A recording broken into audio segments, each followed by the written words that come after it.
di pintu rumah Pak Pono itu ada sosok yang berdiri. Dan betapa kagetnya Eko waktu itu bahwa ternyata sosok yang berdiri di pintu ini adalah sosoknya Pak Pono. Dan Eko itu bisa ngelihat sosok Pak Pono ini, beliau itu sama sekali nggak menapak ke tanah. Dan posisi beliau itu, mulutnya itu menganga dan lidahnya ini keluar. Aroma minyak serimpi ini berasal dari sosok ibu-ibu ini yang bonceng Eko. Langsunglah Eko ini ngerasa takut. Waduh, kok ibu-ibu ini kok pakai minyak serimpi, minyaknya orang mati. Kok aneh-aneh aja ibu-ibu ini. Dalam batinnya Eko itu ngomong seperti itu. Tiba-tiba, belum selesai Eko ini batin, ibu-ibu ini tiba-tiba langsung ngomong, "Yo gini nih mas, baunya orang mati yo kayak aku ini."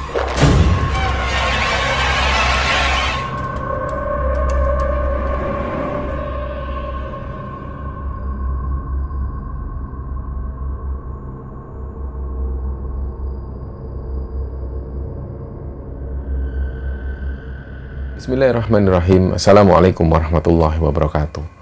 Sobat Kembara Sunyi dimanapun berada, pada kesempatan kali ini kami akan bercerita tentang sebuah kisah yang dikirim oleh Sobat Kembara yang bernama Eko.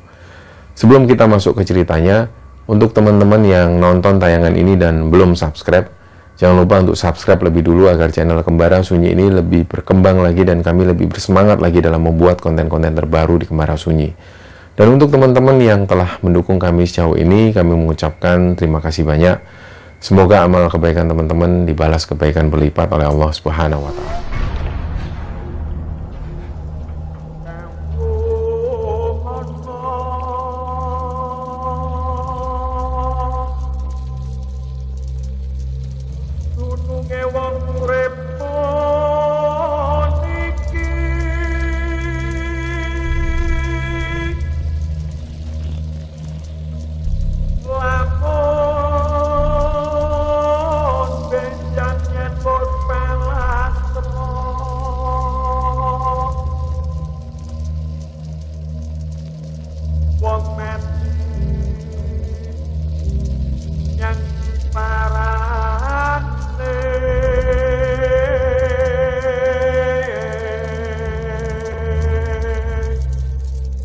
Untuk episode kali ini teman-teman, kita akan cerita tentang pengalaman yang pernah dialami oleh sobat kembara yang namanya Eko.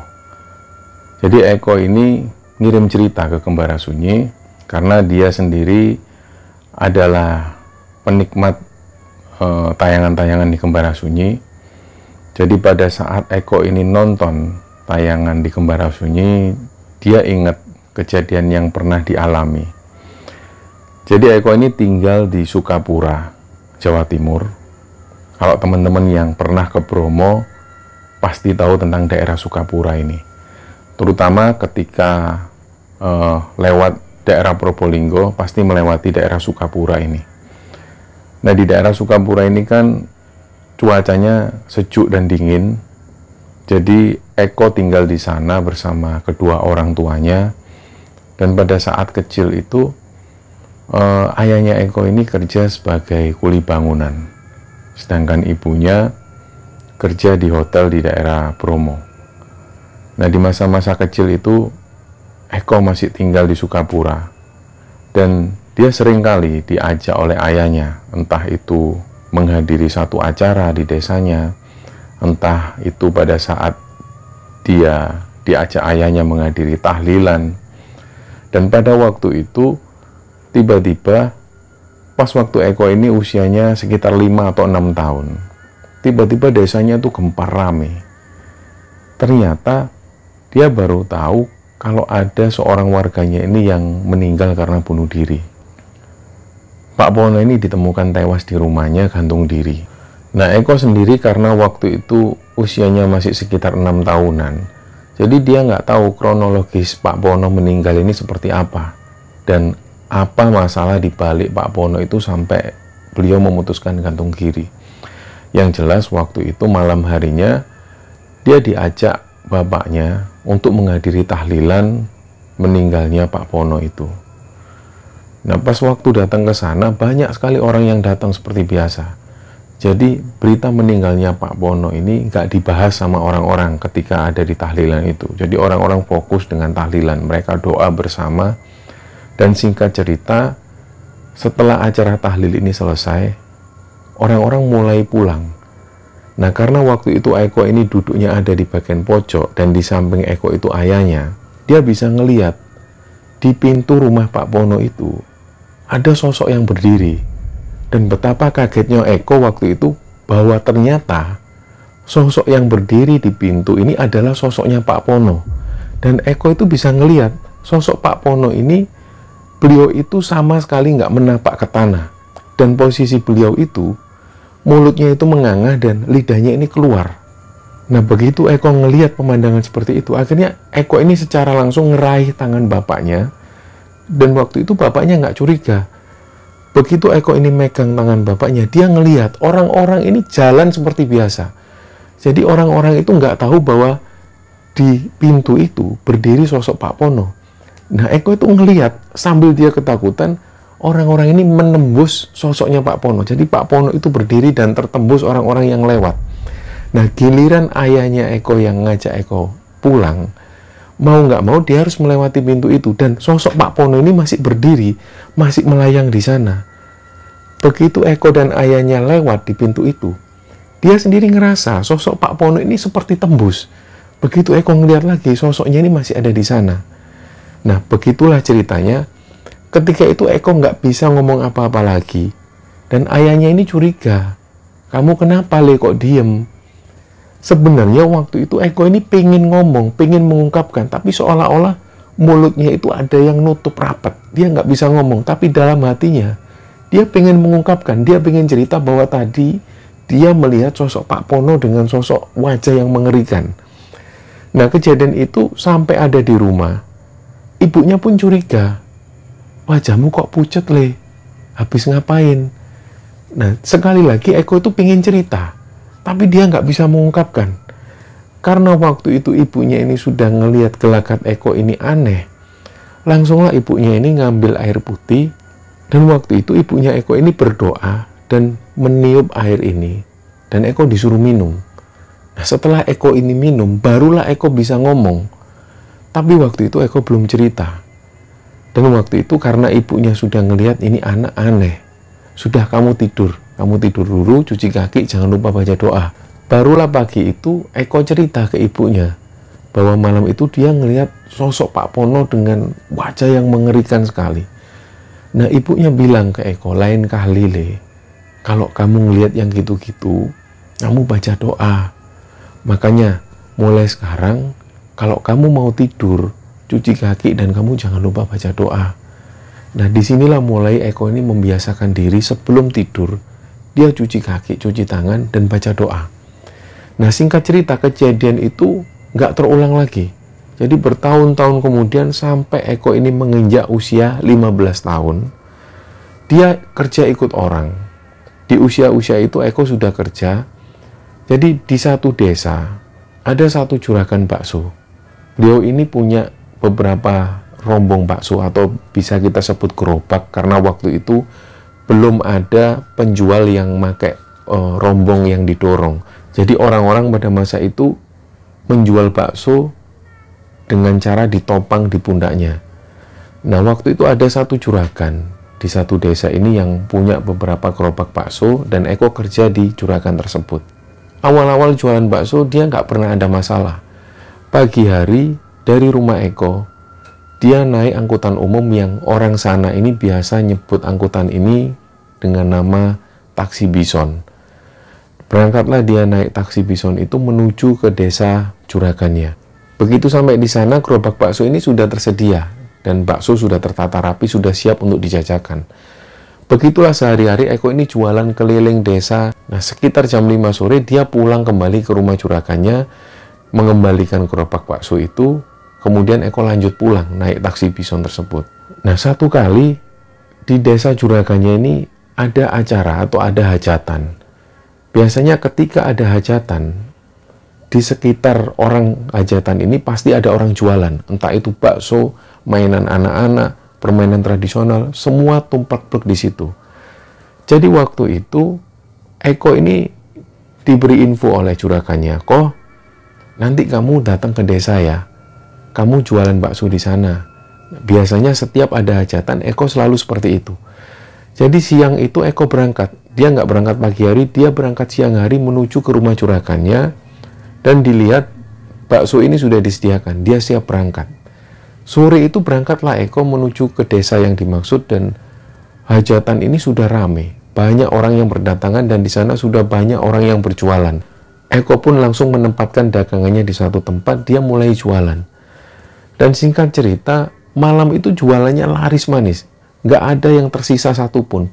Dan malam itu, sekitar jam 11 malam, Eko langsung kembali ke rumah juragannya. Dan waktu itu juragannya sangat senang sekali karena baksonya terjual habis.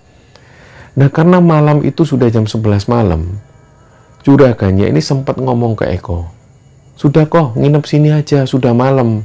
Lagian mana ada taksi bison jam segini." "Nggak usah pak, saya pulang aja lah pak." "Lu mau naik apa?" "Nggak apa-apa, biar saya numpang orang. Apalagi di luar itu dingin kok, sudah nginep sini aja." "Sudah pak, saya pamit aja, saya pulang." "Ya sudahlah kalau gitu, hati-hati ya kok." Nah, pulanglah Eko. Begitu keluar dari rumah juragannya, dia ini juga bingung, ini mau naik apa. Nah, Eko sendiri mengaku biasanya di malam-malam tertentu, apalagi ketika weekend, masih ada taksi bison yang bisa dijumpai. Nah, karena waktu itu Eko ini juga berpikir positif, siapa tahu nanti ada taksi bison yang lewat, dia sambil jalan, melewati beberapa perkebunan, dan lama-kelamaan dia sudah mulai ngerasa agak nggak nyaman. Karena hampir 10 menit dia jalan, belum juga ada taksi bison yang lewat. Nggak lama setelah itu, dia tiba-tiba ada yang manggil. Tiba-tiba dia ngelihat ada ibu-ibu. Dia naik sepeda motor dan langsung manggil Eko. "Ayo Le, bareng aku aja." "Nggak bu," karena Eko ini sudah dalam batinnya berpikir, ini ibu-ibu aku nggak kenal, tiba-tiba muncul. Karena Eko ini sadar, suara motornya ini nggak kedengeran dari jauh dan tiba-tiba ibu ini tiba-tiba muncul. Nah, karena ibu-ibu ini nawari lagi, "Ayo sudah bareng aku aja, rumahku di daerah bawah sana. Ayo bareng aku aja, nggak ada angkutan lagi." Disitulah Eko ini akhirnya menerima tawaran si ibu-ibu tersebut. Begitu Eko ini dibonceng, Eko tanya, "Loh jenengan ini tiang pundi bu? Jenengan orang mana?" Nah, si ibu-ibu ini jawab, "Rumahku sana dekat balai desa." Lah, Eko pun berpikir, kalau rumahnya dekat balai desa berarti dekat juga dengan rumah Eko. Nah, dalam perjalanan itu, Eko nggak banyak tanya. Sekitar 10 menit perjalanan, dia baru mencium aroma minyak serimpi. Nah, minyak serimpi ini adalah minyak yang biasa digunakan untuk orang mati atau digunakan untuk jenazah ketika jenazah ini dikafani. Begitu Eko ini mencium aroma wangi serimpi, dia langsung noleh ke arah kanan kiri. Karena dia juga takut dengan aroma seperti itu. Dia ngelihat di sini perasaan nggak ada makam, nggak ada kuburan. Barulah sekitar beberapa menit dia jalan, aroma serimpi ini tercium lagi. Barulah Eko ini yakin, ternyata aroma minyak serimpi ini berasal dari sosok ibu-ibu ini yang bonceng Eko. Langsunglah Eko ini ngerasa takut. Waduh, kok ibu-ibu ini kok pakai minyak serimpi, minyaknya orang mati. Kok aneh-aneh aja ibu-ibu ini. Dalam batinnya Eko itu ngomong seperti itu. Tiba-tiba, belum selesai Eko ini batin, ibu-ibu ini tiba-tiba langsung ngomong, "Yo gini nih mas, baunya orang mati, yo kayak aku ini." Langsunglah Eko ini merinding dan diam 1000 bahasa. Tiba-tiba pada saat itu Eko itu terdiam kaku. Kepalanya itu kayak terasa membesar karena saking takutnya. Dan Eko itu benar-benar gak bisa ngomong apa-apa lagi. Disitulah Eko itu dalam batinnya, aduh cepat-cepat, segera sampai. Nah, gak lama setelah itu, sudah hampir sampai, si ibu-ibu ini ngomong lagi, "Mas, rumahku di sana, di dekat balai desa, di depan sana loh. Mampir dulu ya ke rumahku." Eko ini sudah gak bisa ngomong apa-apa lagi. Nah, setelah melewati balai desa, ternyata motor ini berhenti persis di depan pemakaman. Disitulah Eko ini langsung benar-benar dia nggak bisa menggerakkan badannya. Dan si ibu-ibu ini ngomong lagi, "Ayo mas mampir, Begitu sosok ibu-ibu ini noleh ke arah Eko, Eko itu bisa melihat wajah si ibu ini pucat, di bawah matanya itu hitam. Disinilah Eko ini ditawari sekali lagi, mampir mas, itu rumah saya. Sambil dia ini nunjuk ke arah pemakaman. Disitulah Eko ini langsung loncat dari motor, dia lari terbirit-birit. Jadi jarak dari pemakaman ke rumah Eko itu sekitar 5 menit, dia lari terus. Begitu sampai di rumahnya, yang buka pintu ini ibunya. Loh kamu kenapa Le? Kok wajahmu pucat gitu? Eko ini nggak bisa ngomong. Dia sekali lagi dia nggak bisa ngomong. Persis apa yang dialami pada saat dia waktu usia 6 tahun. Pertama kali dia ngeliat sosok almarhum Pak Pono. Disitulah ibunya langsung nyambung. Wah ini anak lihat barang-barang nggak bener lagi nih. Ayo masuk dulu, masuk. Nah ibunya Eko pun langsung menundukkan Eko. Sekali lagi ibunya ngambil air putih. Dan ibunya ini meniupkan sesuatu ke air minum itu. Dan Eko langsung disuruh minum. Setelah Eko minum, barulah Eko bisa ngomong dan dia cerita. Disinilah Eko cerita tentang kejadian yang baru dialami. Ibunya Eko langsung bilang, Le, kan ibu sudah bilang lain kali kamu itu baca doa. Kalau kamu baca doa, kamu bakal terhindar dari hal-hal seperti ini. Sudah ingat-ingat terus pesan ibu. Mulai sekarang, jaga ibadahmu. Kamu sudah besar, Le, sekarang. Jangan lupakan ibadahmu. Lah Eko ini cuma diem waktu itu. Dia sendiri sadar bahwa dia juga sering meninggalkan ibadahnya. Nah dari 2 kejadian yang dialami Eko inilah akhirnya membuat Eko sadar. Dia selalu ingat pesan dari ibunya waktu itu bahwa dia harus jaga ibadahnya dan harus mengamalkan beberapa doa-doa. Bahkan sebelum dia tidur, dia harus cuci kaki dan baca doa. Hal inilah yang selalu diingat oleh Eko. Karena Eko sendiri benar-benar trauma dengan 2 kejadian yang pernah dialami itu. Nah, dari sinilah cerita Eko dibagikan pada Kembara Sunyi. Dan semoga kisah ini bisa diambil hikmah dan bisa diambil pelajaran oleh teman-teman semua. Mohon maaf kalau ada salah-salah kata. Wassalamualaikum warahmatullahi wabarakatuh.